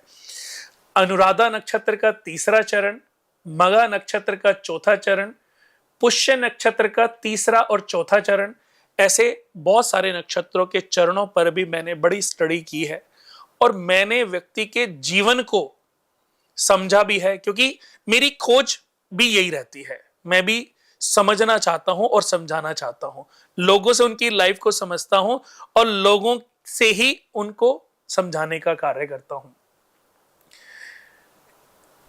वज्र योग के बारे में मैं बता दूं कि ये इतना बली योग है कि ऐसे व्यक्ति अगर किसी भी जगह पर चले जाएं, जैसे किसी भी फील्ड में चले जाएं, किसी के यहाँ पे किसी के साथ जुड़ जाएं, तो वो उनकी वीकनेस को समाप्त करते थे। वज्र मतलब अतः शक्ति, अतः वज्र मतलब जिसको कोई रोक ना सके, जिसके प्रहार को कोई रोक ना सके, क्योंकि आपने अगर कुछ ठाना है तो आप रुकने वाले तो नहीं हो। फिर आपका धनु लगन और सिंह राशि में जन्म हुआ है। सिंह राशि स्थिर राशि होती है। धनु लगन, तीन तरह के लगन होते हैं, चर, स्थिर और द्वि स्वभाव। तो आपका चर लगन है, यानी कि खोज, अपने को खोज चुके हो, तो आप दुनिया को ये समझाना चाहते हो, उनका ये मार्गदर्शन उनको देना चाहते हो कि अपने आप को भी आप खोजो। बहुत ही प्यारा लगन है। और रामचंद्र भगवान के जो बड़े पुत्र थे लव, उनका भी धनु लगन था। तो बड़े स्वाभिमानी भी होते हैं कि आप उनके स्वाभिमान को टच मत करो और उनके माध्यम से आप पूरी दुनिया पर विजय भी प्राप्त कर सकते हो। तो आपकी कुंडली में जो अभी मैंने बहुत देर से देखा कि आपकी वाणी में भी एक अलग प्रभाव है, धारा प्रभाव वाणी है आपकी, आप बहुत अच्छा बोल रहे थे। उसकी वजह है कि सेकंड हाउस से वाणी देखी जाती है। तो सेकंड हाउस में शनि सुग्रही बैठे हैं, मकर राशि में शनि का सुग्रही होना, यानी कि आप अपनी वाणी से लोगों को रास्ता भी दिखाते हो और वाणी से लोगों का मन मोह भी लेते हो। तीसरे घर में कुंभ राशि उदित हो रही है, जिसके स्वामी शनि हैं, और शनि आपकी जन्म कुंडली में आपके सेकंड हाउस में अपने से 12वें, यानी कि पराक्रम में कभी कोई कमी नहीं होगी और आने वाले समय में विदेशों में बहुत ट्रैवल करने वाले हो। फोर्थ हाउस के मालिक हैं बृहस्पति, लगन के भी मालिक बृहस्पति हैं और फोर्थ हाउस के भी। तो बृहस्पति हैं देवताओं के गुरु। इस ब्रह्मांड में देवताओं को ज्ञान देने का काम भी, सही रास्ता दिखाने का काम भी, आज जितने भी धनु लगन वाले या मीन लगन वाले लोग हैं, उनके नेचर में कहीं ना कहीं होता है दूसरे लोगों को सही रास्ता दिखाते रहना, अगर उनके लगन में कोई नीच ग्रह ना बैठा हो तो। फिर आपके फोर्थ लग्नेश और चतुर्थेश के जो मालिक हैं बृहस्पति उच्च के बैठे हैं, उच्च राशि में 8वें भाव में। 8वां भाव अकल्पित लाभ का भी है। हालांकि अगर हम हेल्थ की बात करें तो हमारे जो जो जितनी भी हमारी नलियां हैं और हमारे सेक्सुअल पार्ट तक का जो गले से लेकर के जो सेक्सुअल पार्ट तक का जो हिस्सा है, ये सब एट्थ हाउस से देखा जाता है। कभी कभी किसी के गले में खाना फंस जाता है, किसी के अंतड़ियों में खाना फंस जाता है, अंतड़ियों में कोई शिकायत होती है, किसी की पेनक्रियाज में कोई शिकायत होती है, किसी को यूरिन इन्फेक्शन होता है, किसी को सेक्सुअल प्रॉब्लम होती है, या किसी की किडनी प्रॉब्लम होती है, तो एट्थ हाउस पीड़ित होता है। एट्थ हाउस में कोई नीच का ग्रह, मंगल, शनि, राहु, केतु, इनमें से कोई नीच का ग्रह बैठ जाए तो बहुत ही मुश्किलात पैदा करता है। लेकिन आपके बृहस्पति उच्च राशि में बैठे हैं, एक अच्छी बात यह है कि मंगल भी नीच राशि में है, लेकिन बृहस्पति के संयोग से उनका जो नीच जो योग है वो भंग हो रहा है। साथ में वीनस भी बैठे हैं, तो इसका आपको वीनस और गुरु किसी भी व्यक्ति की जन्म कुंडली में 8वें घर में बैठ जाएं, चाहे वो महात्मा बुद्ध जैसे भगवान हो, चाहे कितने भी ऐसे महापुरुष जिन्होंने इस धरती पर जन्म लेकर के मानव कल्याण का भला किया है, उनकी जन्म कुंडली में उनका एट्थ हाउस एक्टिवेट होता है। और आपका जितनी भी मैंने आपकी बातें सुनी है ना, आपका एट्थ हाउस एक्टिवेट है, क्योंकि एट्थ हाउस के मालिक चंद्रमा अपने से द्वितीय बैठे हैं। आप किसी के लिए भी बहुत लकी हो, जिनके साथ जुड़ोगे वो भी बहुत तरक्की करेंगे, और आपको भी सम टाइम एक दिन इतना फायदा होगा कि लोग आपसे समय मांगेंगे और आपके पास देने के लिए समय नहीं। सब कुछ होगा, किसी को 10 करोड़ 50 करोड़ दे सकते हो, लेकिन समय नहीं होगा देने के लिए। ये समय आपकी किस्मत में, कुंडली में लिखा हुआ है। जिस भी व्यक्ति की जन्म कुंडली में वीनस और जुपिटर एक साथ बैठ जाए, उसके जीवन में राजयोग बार बार प्रबल होते रहते हैं। उसको बस जरूरत है उस पल को पहचानने की। जैसे आपने सीप को पहचान लिया, मोती तक पहुंच गए। और आपकी कुंडली में चंद्रमा भाग्य स्थान में है, भाग्यशाली हो, पत्नी के घर में 7th हाउस, शादी तो अभी नहीं हुई शायद आपकी। अब मैं ये भी नहीं कहूंगा देखो आप शादी करो, और ये भी नहीं बोलूंगा शादी मत करो। शादी होएगी, किस्मत तेजी से ऐसे डिग्री चेंज होएगी किस्मत प्रोग्रेस में। लेकिन 7th हाउस में केतु और सूर्य का ग्रहण लगा हुआ है। सूर्य और केतु का ग्रहण कहीं ना कहीं पिता को थोड़े से हेल्थ इश्यूज, हार्ट और बीपी की प्रॉब्लम देता है। कई बार मैंने देखा है कि जब पिता पुत्र साथ में रह रहे हो तो पिता की डेथ भी हो जाती है, लेकिन कई बार मैंने ऐसे भी देखा है कि पिता पुत्र में दूरियां हो जाती हैं। बच्चा दूर विदेश चला जाता है, या पिता दूर चले जाते हैं, या उनकी जॉब बाहर होती है। जैसे आजकल देखिए कितने आर्मी वाले लोग हैं जो दूर नौकरियां करते हैं, कितने पुलिस वाले लोग हैं। तो ऐसे में भगवान कोई ना कोई तीसरा रास्ता भी निकाल लेता है। जैसे आप अपने पिता के साथ शायद नहीं रहते हैं कि नहीं? हाँ, यात्राएं बहुत रहती हैं। लेकिन पापा आपके अभी पापा आपके साथ रहते हैं कि नहीं? तो पापा रहते हैं आपके दिल्ली में, पापा दिल्ली, और आप रहते हो पूना में। मेरा पूना रहता है और बाकी और जगह ज्यादा आना रहता है। बीच तो बीच में देखो, रहती ये है। भगवान ने तीसरा रास्ता निकाल दिया। आपके पिता की आयु लंबी थी, उनको बीपी या हार्ट से रिलेटेड कोई प्रॉब्लम तो नहीं है? अब क्योंकि उनकी एज थोड़ी सी हो रही है तो कुछ कुछ इश्यूज उनको। ओके, चलो। इसमें सूर्य केतु, ये बहुत अच्छी बात है कि आप लोग दूर रह रहे हो, प्यार में कोई कमी नहीं रहेगी, लेकिन लाइफ ऐसी लिखी हुई है। अब देखिए, दुनिया में जो पंच महापुरुष योग होते हैं, जैसे मैंने आज तक जितनी भी स्टडी की है, जितने भी बड़े बड़े महापुरुषों की कुंडली देखी है, चाहे वो मतलब मैं महापुरुषों की बात पैसे से नहीं कर रहा हूं। महापुरुष वो जिन्होंने इस धरती पर अवतरण लिया, चाहे वो वेद व्यास हो, चाहे वो अत्रि ऋषि हुए हों, चाहे वो भारद्वाज ऋषि हों, कौशल ऋषि हों, या बड़े बड़े महर्षि, या आज भी हमारे देश में जो बड़े बड़े महापुरुष लोग जिन्होंने जन्म लिया, जिन्होंने इतिहास रचा, जैसे हमारे देश के प्रधानमंत्री जी, हमारे महात्मा गांधी जी, या और भी ऐसे बहुत सारे लोग हैं जो हुए हैं और होते रहेंगे। तो उनकी कुंडली में अगर मैं देखूं तो पंच महापुरुष में से कोई ना कोई योग जरूर होता है। पंच महापुरुषों में कौन कौन आता है?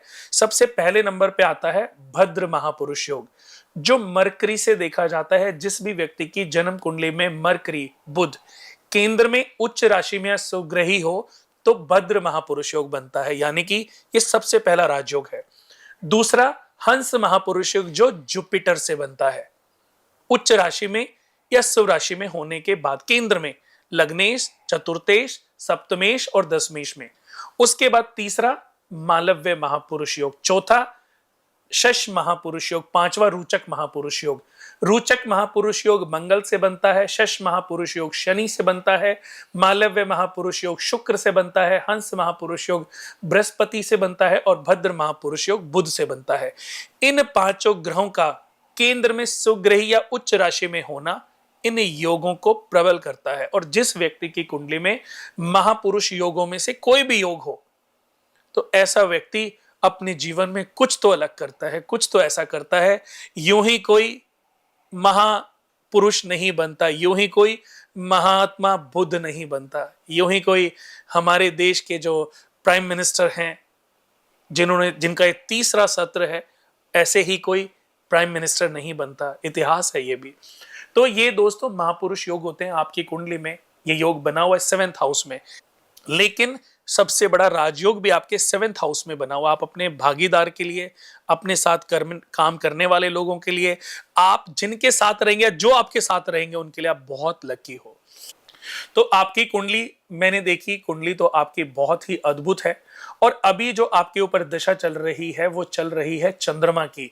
चंद्रमा यानी कि मन की, और मन के मालिक हैं चंद्रमा। और आपकी कुंडली में वो 8वें घर में ही, 8वें घर के मालिक होकर के अपने से द्वितीय बैठे। 8वां घर किसका है? आयु, संकट, दुर्घटना, मृत्यु के कारण अकल्पित लाभ, लांछन, रुकावटें, व्याधियां, समुद्र यात्रा, ऋण का होना और उतरना, और आत्मज्ञान का, आत्मबोध का। कोई सीप तक नहीं पहुंच सकता जब तक उसका 8th हाउस अच्छा ना हो, एक्टिवेट ना हो। तो आपका 8th हाउस के जो मालिक हैं चंद्रमा है, और 8th हाउस के मालिक चंद्रमा अपने से द्वितीय। और दूसरा घर किसका है? धर्म, तप, श्रद्धा, भाग्योदय, दूर की यात्रा, जल प्रवास, तत्व ज्ञान, बुद्धिमत्ता, ग्रंथ, दीक्षा, देवग्रह, शास्त्रों का ज्ञान, उपनिषदों का ज्ञान। ये ज्ञान व्यक्ति को ऐसे ही नहीं मिलता, ये आत्मबोध से। जितना भी आप ज्ञान किताबों से पढ़ लो, लेकिन अगर आपको आत्मज्ञान हो गया ना, आपको किसी शास्त्र को पढ़ने की आवश्यकता नहीं है। मैं आपको श्योरिटी देता हूं कि जितना ज्ञान आपको चाहिए ना, आपके अंदर इतना ज्ञान छुपा है। अगर आपने उसको जागृत कर लिया तो संपूर्ण ज्ञान आपको प्राप्त हो जाएगा। तो वो आपकी जन्म कुंडली में विद्यमान है, बना हुआ है। बहुत ही अद्भुत और प्यारी जन्म कुंडली में आपका जन्म हुआ है। और हमें भी आपके थ्रू, अभी मैंने ये भी आपकी लाइफ आपने बताया कि पहले आप बॉलीवुड फिल्म लाइन में गए थे। देखो तब आपके ऊपर ना 92 से, आपका मूलों में जन्म हुआ 92 से लेकर के 2012 तक आपके ऊपर शुक्र की महादशा थी। शुक्र की महादशा में व्यक्ति के जीवन में बहुत अट्रैक्शन आते हैं। फिल्म लाइन, बॉलीवुड या एक्टिंग लाइन, ये सब वीनस के अधीन है। उसके बाद आपके ऊपर सूर्य की अंतर्दशा आई, और सूर्य आपकी जन्म कुंडली में भाग्य के मालिक हैं, और भाग्य के मालिक होकर के अपने से 11वें भाव में बैठे हैं। साथ में केतु भी है, मरकरी भी है। तो इससे भी व्यक्ति के मन में और पाने की, और कुछ पाने की, कुछ हटके कुछ करने की जिज्ञासाएं बनी रहती है। यानी कि वो अलग एक लाइन में जाकर के इतिहास रचना चाहता है। तो ये सूर्य की दशा में आपको ये लाइन मिली, क्योंकि ये लाइन आपके 9th हाउस की है। 9th हाउस मैंने बताया, धर्म, तप, श्रद्धा, भाग्योदय, दूर की यात्राएं, जल प्रवास, तत्व ज्ञान, बुद्धिमत्ता, ग्रंथ, दीक्षा, देवग्रह, आध्यात्म से, शास्त्रों का ज्ञान, उपनिषदों का ज्ञान, 9th हाउस से देखा जाता है। 9th हाउस के मालिक अपने से प्रॉफिटेबल हाउस में बैठे हैं। तो आपके ऊपर जब सूर्य की दशा आई तो आपको संपूर्ण, अगर मैं देखूं तो इसमें बहुत ज्ञान की प्राप्ति हुई होगी 12 से लेकर के 18 के बीच में, ये 6 साल में। और 18 से लेकर के 28 के बीच में आपके ऊपर चंद्रमा की दशा चल रही है। चंद्रमा आपके फिर 9th हाउस में जाके बैठे हैं, 8वें घर के मालिक होकर के। अगर मैं देखूं उस समय तो आपने किताबें पढ़ी होंगी, आपने लोगों से पढ़ा होगा, सीखा होगा, समझा होगा 18 से 18 तक, 12 से 18 तक। लेकिन 18 के बाद आपने किसी से ना कुछ पढ़ा होगा, ना कुछ सीखा होगा। आप सिर्फ मेडिटेट कर रहे हैं, अपने अंतर आत्मा को, अपनी अंतर शक्ति को जागृत करके, अपनी इंद्रियों को जागृत करके वो संपूर्ण ज्ञान आप प्राप्त करते जा रहे हैं, जिस ज्ञान के लिए व्यक्ति इधर उधर भटकता रहता है। ये आपकी जन्म कुंडली का सारांश है। बहुत ही अद्भुत और प्यारी कुंडली है। और मैंने ये भी देखा कि जिस रास्ते पर चल रहे हैं ना, इस रास्ते पर आपकी सक्सेस तो बहुत लिखी है। आने वाले इस समय में ये देश का पूरा वर्ल्ड आपको देखेगा। बहुत बहुत धन्यवाद। और एक बात तो मैं कहूँगा कि जो बात आपने कही, वो जितने भी लोग इस कार्यक्रम को देख रहे हैं, उससे एक नई दिशा मिलती है, एक जोश आता है, एक उमंग आती है और एक मोटिवेशन मिलता है कि कैसे मैं भी कुछ अच्छा अपने जीवन में कर सकता हूँ, कैसे मैं ये जो 70-80 साल की जो लीज पर आपने बताया शरीर मिला है, इसका कैसे सदुपयोग कर सकता हूँ। तो शायद अगर ये सब बातें लोग समझ लें तो एक नई दिशा मिलती है, एक डायरेक्शन मिलती है। और मेरा काम भी यही है, मैं चाहता भी यही हूँ कि कैसे ये जन जन तक पहुंचे। तो अगर इस बात को समझते हुए अगर मैं आपसे ये कहूं कि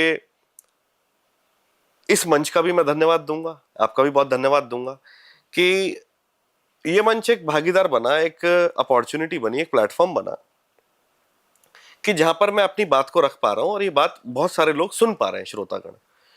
तो और इसमें अगर कुछ आप ऐड करना चाहें कि ये जो अंतर यात्रा है जिसके माध्यम से एक आंतरिक क्रांति घटित हो सकती है, तो कैसे इसको और जन जन तक फैलाया जाए जिससे ज्यादा से ज्यादा लोग इसके साथ जुड़ सके और उनको इस चीज का लाभ मिल सके। तो इस बारे में आप क्या कहेंगे? नहीं, मैं तो देखो बिल्कुल अभी बहुत कुछ मेरे माइंड में चल रहा है। मैं तो चाहता हूँ कि आपके साथ एक अच्छी एक सीरीज तैयार की जाए और जो ये ज्ञान है ना, इस ज्ञान को जन जन तक पहुंचाया जाए। मेरी तो हमेशा एस्ट्रोलॉजी के माध्यम से भी यही कोशिश रहती है कि जो ज्ञान है ना, वो अंदर छुपा ना रह जाए। जब मृत्यु हो और जब जो आत्मा है उसका जब ईश्वर से मिलन हो, तो उस ईश्वर तक के मिलन की दूरी में जो मन में विचार होंगे कि यार ये रह गया, काश के ये, पर कोई तो बनाना, कोई तो बनाना। उन्होंने लास्ट में उनको ज्ञान कैसे मिला? महात्मा बुद्ध ने बहुत जगह तपस्याएं की, बहुत सारे गुरुओं का, बिल्कुल आपकी तरह मैं उनकी लाइफ रही, या आपकी लाइफ ये भी कह सकते हैं उनकी तरह रही, क्योंकि वो तो भगवान ही है। उनको लास्ट में जब उनका शरीर बिल्कुल मरणोप्रांत वाली पोजीशन में हो गया, तो वो नहाने के लिए जा रहे थे और वहां से जब आप वापस आ रहे थे ना, जिस पेड़ के नीचे बैठे थे, तो गिर गए। तो एक औरत ने उनको, लड़की थी या औरत थी, सुजाता, उसने बोला कि जब तू जिंदा ही नहीं रहेगा तो किसको पाएगा, कौन सा ज्ञान प्राप्त करेगा, किस पर विजय पाएगा? किसी भी चीज को पाने के लिए पहले तो जिंदा रहना बहुत जरूरी है, अपनी रक्षा बहुत जरूरी है।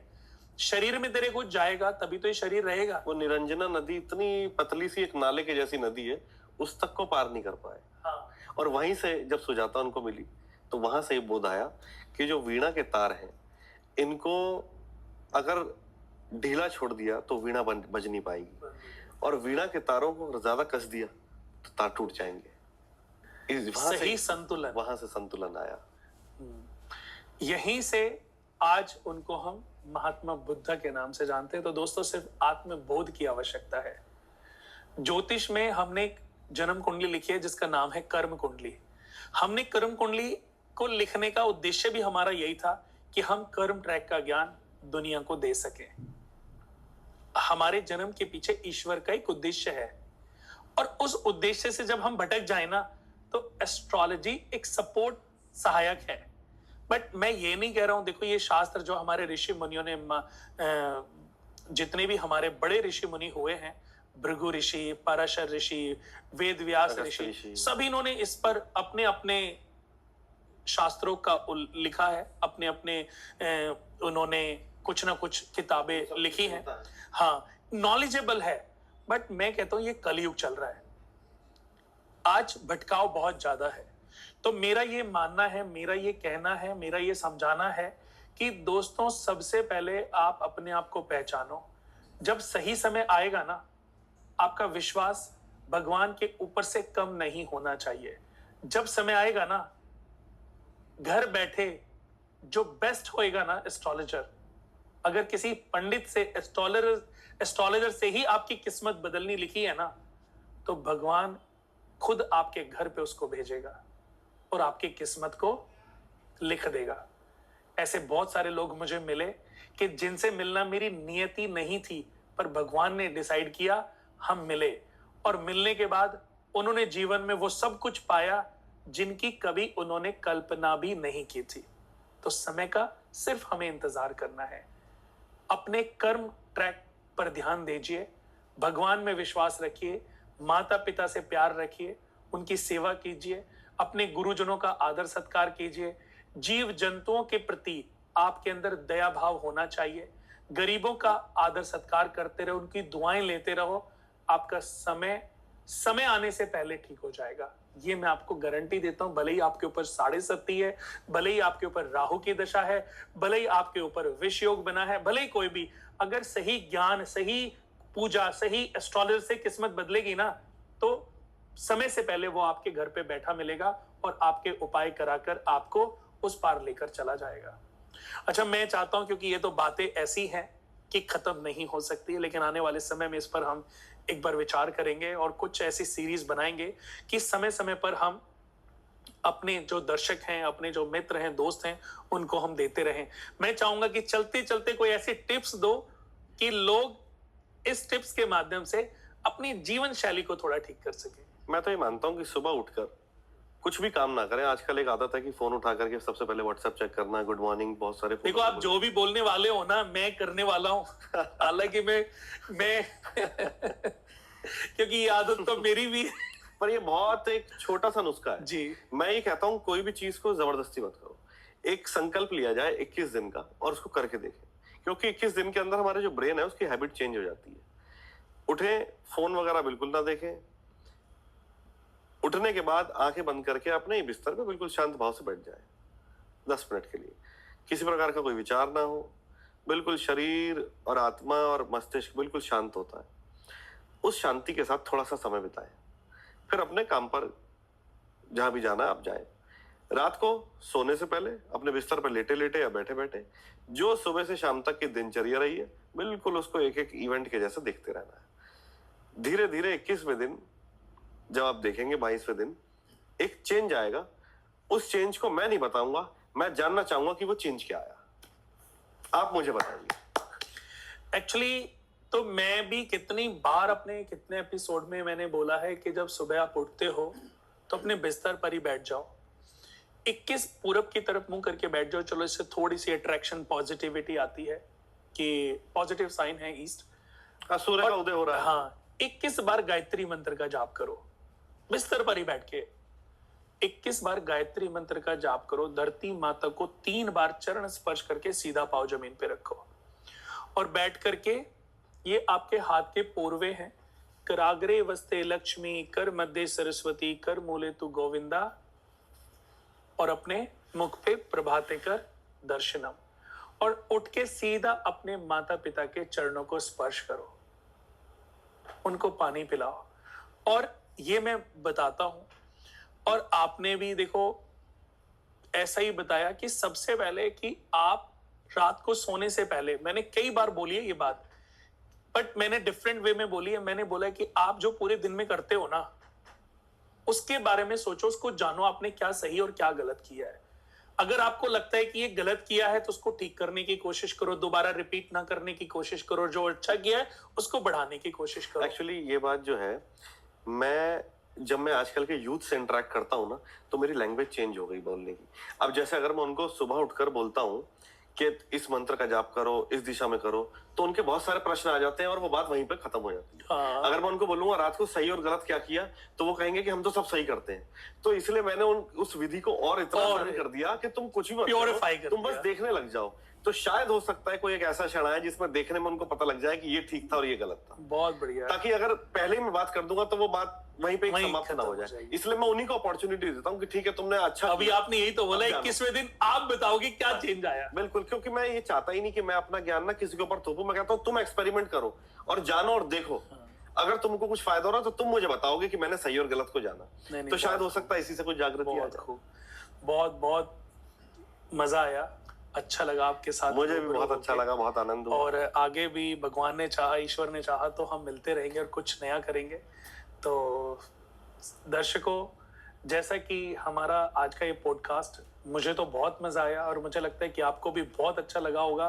तो कमेंट्स में जरूर लिखें और नए टॉपिक्स क्या होने चाहिए, किस पर हम अपने पॉडकास्ट लाएं, किस पर हम बात करें, कौन सी बात, कौन से विचारों को हम आपके समक्ष रखें, कमेंट बॉक्स में जरूर लिखिएगा। जिन्होंने हमारे चैनल को सब्सक्राइब नहीं किया है वो सब्सक्राइब कर लें और अपने ग्रुप्स में, फेसबुक हो, सब जगह शेयर करें। कुणाल वास्तु केंद्र, एस्ट्रो विद कुणाल, और इनको सब्सक्राइब और शेयर जरूर कर लें ताकि हमारी बहुत सारी और भी वीडियोस हैं जो आपका मार्गदर्शन देती रहें। और आचार्य श्री जी का भी जो इंस्टाग्राम चैनल है, मैं चाहूंगा कि आप बताएं ताकि लोग उसको भी शेयर, जी मेरा इंस्टाग्राम, सब्सक्राइब करें। जी मेरा जो इंस्टाग्राम चैनल है उसका यूजर नेम है SRISHIVAM, श्री शिवम, श्री शिवम के नाम से।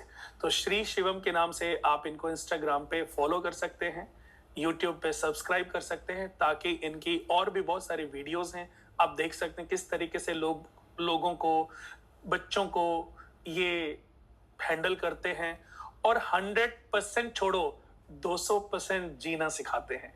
आज के लिए बस इतना ही। बहुत जल्दी नए पॉडकास्ट में फिर मुलाकात होगी, तब तक के लिए नमस्कार। और अंत में बस मैं इतना ही कहना चाहूंगा कि सभी दर्शकों को और आपको भी कि इतने प्रेम और शांति से आप सबने मुझे सुना, आपका बहुत अनुग्रहित हूँ और आपके भीतर बैठे परमात्मा को प्रणाम करता हूँ। मेरा प्रणाम स्वीकार करें।